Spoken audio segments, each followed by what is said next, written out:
आज आपल्याला शिकायचं काय कॉईल. कॉईल मध्ये वेगवेगळे प्रकार आहेत. पहिली आहे नॉर्मल कॉईल, त्याच्यानंतर आहे बूस्ट कॉईल, त्यानंतर आहे बक कॉईल. तर आपल्याला पहिलं तर नॉर्मल कॉईल बघायचे. सगळ्या नॉर्मल कॉईल मध्ये पण वेगवेगळ्या कलरच्या कॉईल आहेत.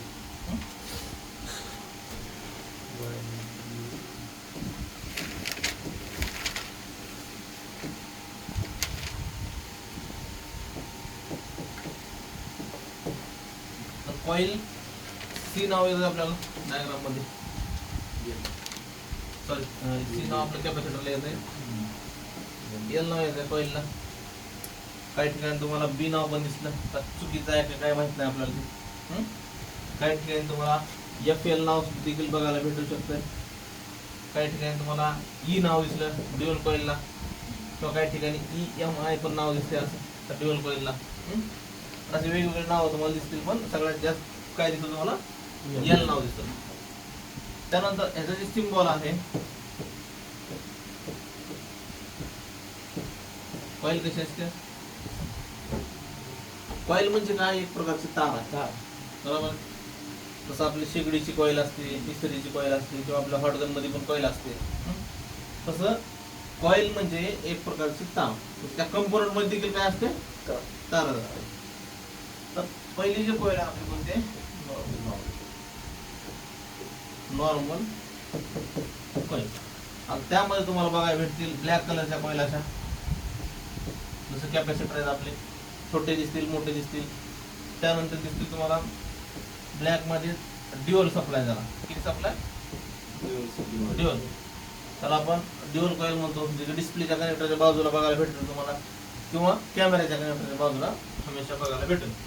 त्यानंतर तुम्हाला काही कॉइली दिसतील व्हाईट कलरच्या, वरी असा ब्लॅक कलरचा डॉट असू शकतो. त्यानंतर काही कॉईल असतील तुमच्यापेक्षा ब्ल्यू कलरच्या. कशा असतील? ब्ल्यू, फुल ब्लॅक, त्यानंतर हे ड्युअल, त्यानंतर हे ब्लॅक अँड व्हाईट. हे अशा वेगवेगळ्या कॉइली तुम्हाला बघायला भेटतील. समजलं? तर ह्या नॉर्मल कॉईल आहेत. त्यांचं काम काय आहे? त्यांचं काम आहे हे सप्लाय जे चाललाय त्या सप्लायला काय करणे, फक्त फॉरवर्ड करणे. वर्क काय त्यांचं, सप्लायला फॉरवर्ड करणे, म्हणजे इकडून आला तिकडून सोडणे. आता यामध्ये नॉर्मल कॉईल मध्ये एवढा तार नसतो, फक्त त्यामध्ये सिंपल असा पण तार असू शकतो, किंवा नॉर्मल असा पण तार असू शकतो. जास्त इफेक्ट नाही त्याचा. काढलो तरी तुम्ही त्याला काय करू शकता, समजा हे कॉईल तुमची इथून ओपन झाली तरी याला काय करू शकता तुम्ही, जम्प करू शकता. समजा ड्युअल कॉईल असेल, सिंगल कॉईल असेल, ब्ल्यू असेल, ब्लॅक असेल, जीबी कॉईल असते, तर तुम्ही काय करू शकता, त्याला निघाल्यानंतर जम्पर करू शकता. कॉईल जे आहेत सिरीज मध्ये किंवा पॅरलल मध्ये कसे आहेत, पॅरलल आहेत का? इथं कॉईल असते, पॅरलल आहे. सप्लाय फॉरवर्ड करते, म्हणजे आलेला सप्लाय पुढे पाठवते. सिरीज मध्ये ना एकही कॉईल तुमची पॅरलल मध्ये नसते, कारण टोटल तार आहे आपली. जॉईंट दोन्हीकडे बी राहणार का, इकडे जर सप्लाय इकडे दिली की इकडे जाणार का, समजलं? म्हणजे 100% कसे ते सिरीज मध्ये. आणि सिरीज मधला आपण शिकलो की एक कंपोनंट काढला तर सिरीज काय होते, ओपन होते. तिथं आपल्याला काय करावं लागेल, जम्पर करावं लागेल, नाहीतर मग दुसरी कॉईल टाकावं लागेल. तर नॉर्मल कॉईल तुम्ही काय करू शकता, निघाल्यानंतर जम्प करू शकता. समजलं? नॉर्मल कॉईलचं एवढंच, काहीच नाही. ब्लॅक कलर ड्युअल कॉईल असेल, किंवा ब्लॅक अँड व्हाईट असेल, किंवा ब्ल्यू असेल, निघाल्यानंतर आपण काय करू शकतो, त्याला नॉर्मल जम्पर करू शकतो. समजलं? काढून टाकता येते का आपल्याला? नाही. किंवा काढल्यानंतर लावायची गरज नाही का, तिथं लावावंच लागतं. सप्लाय कशा पुढे झाला, बरोबर आहे? तर ही झाली नॉर्मल कॉईल. नेक्स्ट जे कॉईल आहे आपली ती आहे बूस्ट कॉईल. त्याच्या पुढची जी कॉईल आहे आपली बक कॉईल. आता हे कॉईल दिसतेत कसे, बक आणि बूस्ट. तुम्हाला दिसायला दोन्ही पण ह्या टाईप मध्ये दिसतील किंवा ह्या टाईप मध्ये दिसतील. ते कॉईल तुम्हाला दाखवतो अगोदर.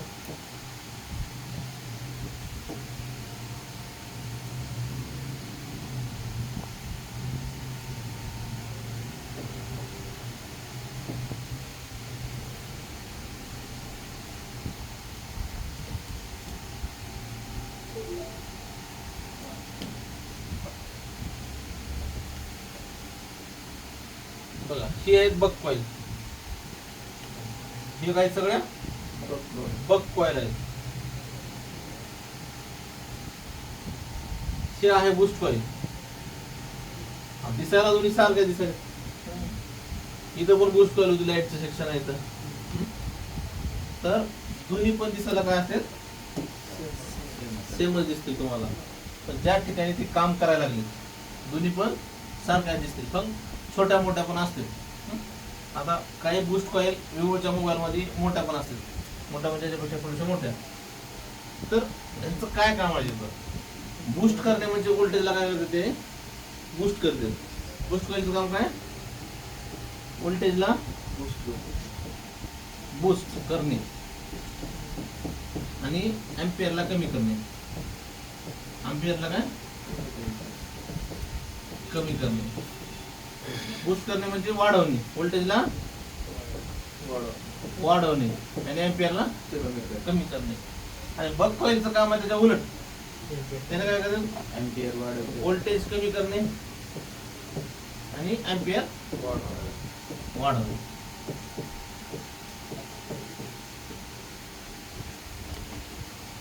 आता बूस्ट कॉईल कुठल्या सेक्शन मध्ये लावली जाते? आपल्याला ज्या सेक्शन मध्ये आपल्याला पाहिजे व्होल्टेज जास्त डिस्प्ले, तर सगळ्यात जास्त आपल्याला डिस्प्ले सेक्शन मध्येच काम आला. लाईट सेक्शन मध्ये कॅपॅसिटर बघितलं लाईट सेक्शन मध्येच काम आहे. डायोड बघितलं लाईट सेक्शन मध्येच काम आहे. आणि बूस्ट कॉईल देखील डिस्प्लेच्या लाईट सेक्शन मध्येच काम आहे. कारण लाईट सेक्शन काय इम्पॉर्टंट आहे, जर आपल्याला पाण्यात पडला असेल काही झालं असेल तर पहिलं लाईट सेक्शन जळतं.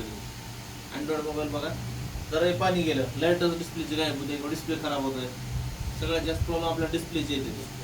डिस्प्ले जरी आपण दुसरा लावला तरी डिस्प्ले येत नाही काही वेळेस. तर कनेक्टर खराब असते किंवा बूस्ट कॉईल तर खराब असते किंवा लाईट सेक्शन खराब असते. मग आपल्याला त्या ठिकाणी बूस्ट कॉईल इम्पॉर्टंट असते. तर ते कॉईल काय काम करते? तर ज्या लाईट सेक्शन मध्ये तुमच्या समजा इथं 640 आहे, ह्या ठिकाणी तुम्हाला काय लावलेलं असतं? इथं बूस्ट कॉईल लावलेलं असतं. इथून तुमचं 4 व्होल्टेज इन होतं, परत ह्या आयसीला येतं, परत इथं तुम्हाला काय लावलेलं असतं? इथं डायोड लावलेला असतं, परत इथं लोड कॅपॅसिटर लावलेला असतो आपला. हे असतो आपली बूस्ट कॉईल. आणि इथून तुमच्या कनेक्टरला व्होल्टेज गेलेलं असतं, जे की इथे 4 व्होल्टेज येतात. ज्या वेळेस तुम्ही इथं डिस्प्ले लावता, ज्यावेळेस तुम्ही डिस्प्ले लावता ऑन करता मोबाईल, त्यावेळेस तुमचं व्होल्टेज 4 to 40 व्होल्ट काय होतं? बूस्ट होतं. म्हणजे बूस्ट करायचं काम कोणाचं आहे? बूस्ट कॉईलचं आहे. आणि तुमची जर बूस्ट कॉईल खराब झाली, तिथली बूस्ट कॉईल खराब झाली, ते आहे सिरीज मध्ये. सिरीज मध्ये असल्यामुळे काय होतंय?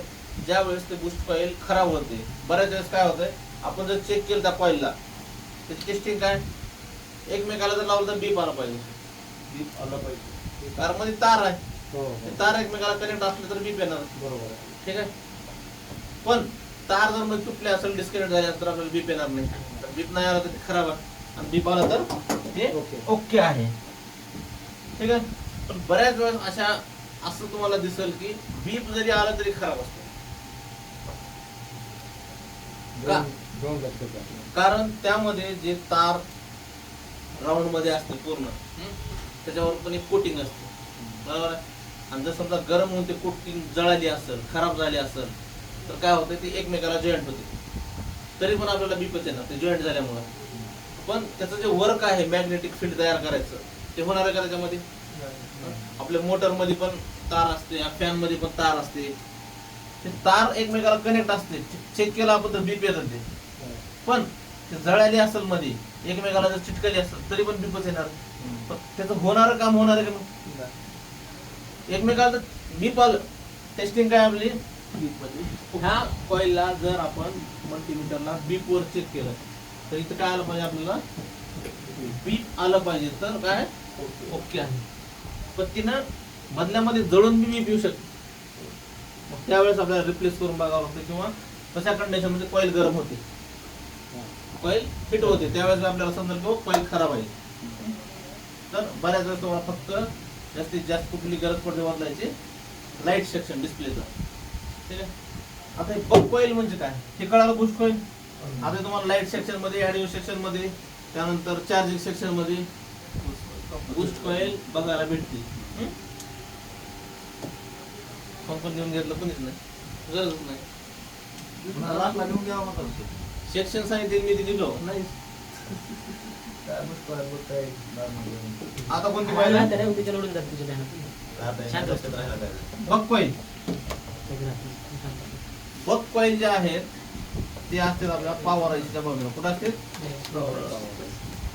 पॉवर आयसीच्या बाजूला. ज्या ठिकाणी तुम्हाला 4, 5, 6 अशा काय दिसतील बक कॉईल दिसतील, तर त्या ठिकाणी कोणती एसी असेल आपली पॉवर आयसी. आता बक कॉईलचं काम काय, व्होल्टेजला कमी करणे आणि एम्पियरला वाढवणे. म्हणजे आपल्याला एम्पियर जास्त पाहिजे. आता जास्त एम्पियरवर आपला मोबाईल, सीपीयू ला काय लागतंय, मोबाईल चालण्यासाठी जास्त एम्पियर लागते. कशाला, सीपीयू चालण्यासाठी, प्रोसेसर चालण्यासाठी आपल्याला काय लागतंय, कमी व्होल्टेज आणि जास्त एम्पियर. समजलंय. आपल्या मदरबोर्ड मध्ये बघितलं आपण लाईट सेक्शनला तर 40 वोल्ट पर्यंत व्होल्टेज जाते, पण आपला मेन सीपीयू जे आहे त्याला व्होल्टेज जास्त लागत नाही, त्याला काय लागतं, जास्त एम्पियर लागते. ठीक आहे. म्हणजे जास्तीत जास्त व्होल्टेज आपल्याला सीपीयू ला किती व्होल्टेज येते, जास्तीत जास्त 3.3. तुमचं 0.5 किंवा 0.1 कमीत कमी व्होल्ट पासून जास्तीत जास्त किती लागणार, मग 3.3 व्होल्टेज. तर हे जे व्होल्टेज आहे तुमच्या कुठून येतं, व्होल्टेज पॉवर आयसीतून बक कॉईलला. ठीक आहे. कुठून येतं, पॉवर आयसीतून बक कॉईलला. कुठे येतं आपल्याला, हे सीपीयू ला येतं. तर हे काय आहेत आपले बक कॉईल. त्यांचं काम काय, व्होल्टेजला कमी करणे, एम्पियरला वाढवणे. आता ह्या ठिकाणी जर तुमच्या पॉवर आयसीतून 1.1 व्होल्टेज निघाला येतो, ठीक आहे, इकडे पण 1.1 व्होल्टेज निघतो, बरोबर आहे. तर कमी काय केलं त्यानं, काहीच नाही, पण त्यानं काय वाढवलं, एम्पियर वाढवलं. कॉईल लावले तिथं, बरोबर. त्यानं काय केलं, मग एम्पियर वाढवते तिथं. जर समजा तुमची इथं 1.1 पाहिजे या लाईनला आणि इकडे समजा 2.1 निघालं, तर तरी तिकडे 2.1च निघतंय. पण ह्याच्या सोबत जे कॅपॅसिटर लावलेत, आता तुम्हाला दाखवले एकाच ठिकाणी 5-50 कॅपॅसिटर होते, ठीक आहे. तर एकेका लाईनला 10-15 कॅपॅसिटर असतात. ते कॅपॅसिटर काय करतात, व्होल्टेज ड्रॉप करतात, कमी करतात आणि 1.1च तुमच्या कुठं सीपीयू पर्यंत तेवढंच व्होल्टेज जाणार. असं नाही की जर 2 व्होल्टेज येतंय, पण एका दिवस आलं तर तिथं काय होतंय, व्होल्टेजला, ओव्हर व्होल्टेजला प्रोटेक्शन करतात आणि आपल्या सीपीयूला म्हणजे प्रोसेसरला जेवढं व्होल्टेज पाहिजे तेवढं व्होल्टेज जाऊ देतात आणि एम्पियर जेवढं पाहिजे तेवढं पाठवतात. समजा आता ह्या कंडिशन मध्ये एक जरी तुमची कॉईल इतकी खराब झाली, मोबाईल पडला, एखादी कॉईल तुमची डिस्कनेक्ट झाली, मोबाईल डेड होतो आपल्याच्या. कारण सीपीयू ला व्होल्टेज पाहिजे. सीपीयू म्हणजे काय, ब्रेन आहे त्याचा, बरोबर आहे. तुमच्या ब्रेनची एक बिशीर तुटली असेल किंवा तुमचा रक्त पुरवठा होत नसेल, काय होत माहिती आपल्याला काय होत नाही. किंवा तिथं हृदय, समजा हृदयाची एक शिर जर डिस्कनेक्ट झाली, रक्त पुरवठा होण्याला काय होतं. तसंच तुमचा मोबाईल आहे, त्याचं जे मेन प्रोसेसर आहे त्याला जर एक लाईन जरी ब्रेक झाली, त्याची बाकीची लाईन ब्रेक होऊ द्या की. तिथं समजा तुमचं इकडं नेटवर्कची लाईन आहे, इकडं नेटवर्कचं सेक्शन आहे, त्याची लाईन ब्रेक होऊ द्या, नेटवर्क येणार नाही. पण जे मोबाईलला तुम्हाला ऑन करायचं आहे प्रोसेसरला, त्यालाच व्होल्टेज जाणार गेलंय, तर बाकीचं तर चालायचा विषयच नाही, समजले. त्याच्यामुळं बक कॉईल मोस्ट इम्पॉर्टंट आहे. डेड सेक्शन मध्ये समजा मोबाईल आपटलेला असेल, पडलेला असेल, बेंड असेल, तर ते मोबाईल लो बुटिंग वर जातं. ज्यावेळेस बट आपण डीसी मशीनला चेक करू लो बुटिंग घेते किंवा बुटिंग बी घेणार नाही कधी, कारण सीपीयू तुमचा बूटवर नाही गेला तिथं, सीपीयूला वोल्टेज जाणं गेलं. ज्यावेळेस सीपीयूला वोल्टेज गेलं त्यावेळेस सीपीयू ऑन होतो. त्यावेळेस मग तुमचं जे ईएमएमसी असते ह्याच्यात जर डेटा असेल, फ्लॅश फाईल सॉफ्टवेअर असेल, तर मोबाईल मग त्या दोन्हीची कनेक्टिव्हिटी होते आणि ऑन होतो मोबाईल.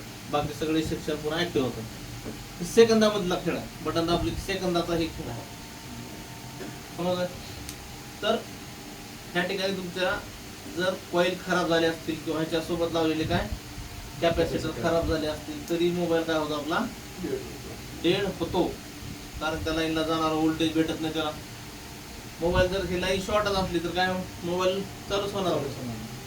तुमचं पॉवर आयसी बी गरजेचं आहे, बकॉईल बी गरजेचं आहे, त्यासोबतचे कॅपॅसिटर बी गरजेचे आहेत, सीपीयू ऑल कंपोनंट गरजेचे आहेत मदरबोर्डवरचे. एवढंच आहे की तुमच्या पॅनल मधला कंपोनंट आपण काढू शकतो, शॉर्ट असलं तर काढू शकतो, पण सिरीज मधला काढू शकतो का नाही. सिरीज मधला आपल्याला कंपोनंट 100% गरजेचे आहेतच, समजलंय.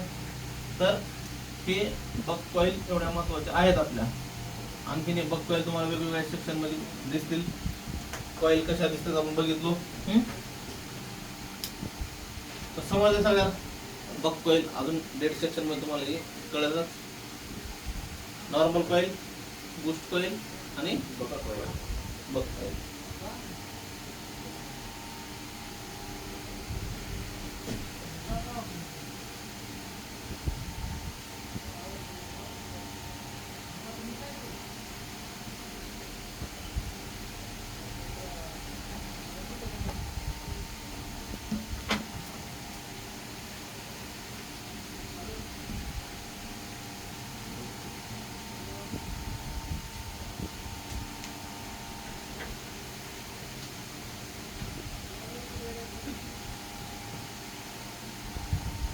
recording power.